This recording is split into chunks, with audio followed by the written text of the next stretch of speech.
I will be ending my term on the board on January 27th when the original election was supposed to take place. I thank the owners who voted for me 2 years ago and want them to know I did my best to represent them.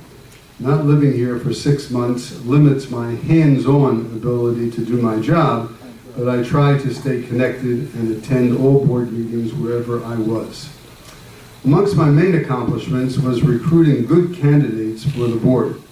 2 years ago when I ran, I convinced 3 owners to join me: Marvin Toe, Mark Richmond, and Sharon Trepicione.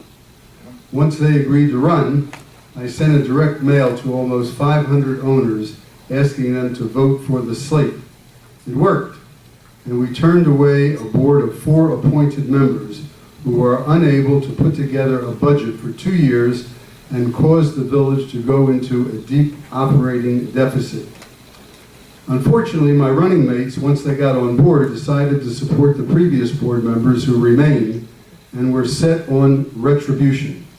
It was understandable since the previous board members were treated so badly, but it led to a lot of unnecessary legal expenses and nasty confrontations.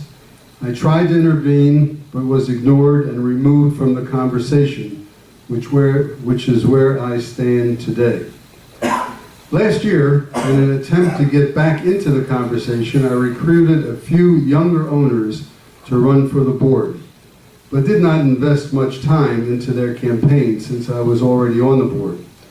Fortunately, John Labriola was able to put together a campaign and gathered the most votes. His object has been to closely watch spending and ask important questions. He has not been well received by his senior board members, even when he saved the association money, as he did with the handicap matter. He has also brought more transparency with his blog, which allows owners who can't attend meetings to view them wherever they are and have a better idea of what is going on in International Village. It's clear to me the board has been wasting time on inconsequential matters like the Nancy Shute affair instead of taking care of business.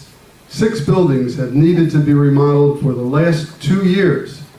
Instead, the board commissioned a 40-year engineering report that was not required and threw in cameras and door locks and other expenses instead of taking care of what already had to be done. It's what I call bully politics. Since I moved to IV in 1999, each year the board majority has always flexed its muscles and refused to include opposition ideas. Today, the president does not allow board members to serve on committees, with the sole exception of the secretary who chairs the Sales and Lease Committee. Who should be on committees if not some elected board members? Should committees only reflect the president's views? In conclusion, I hope the 2014 board, whoever is elected, will work together for the betterment of the community and not waste time on the small stuff. Thank you very much.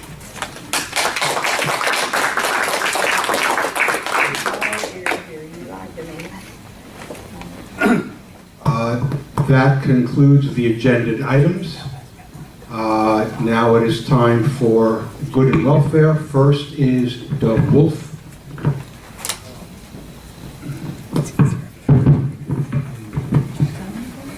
I don't really have any questions. I just wanted to say that I hope candidates night, hope everyone behaves, and I hope that Sandy and Mark don't exhibit the same behavior they did tonight by rudely leaving the meeting. I think Jerry deserves some respect. Whether you disagree with him or agree with him, he served for 2 years. You don't proudly walk out of someone's speech.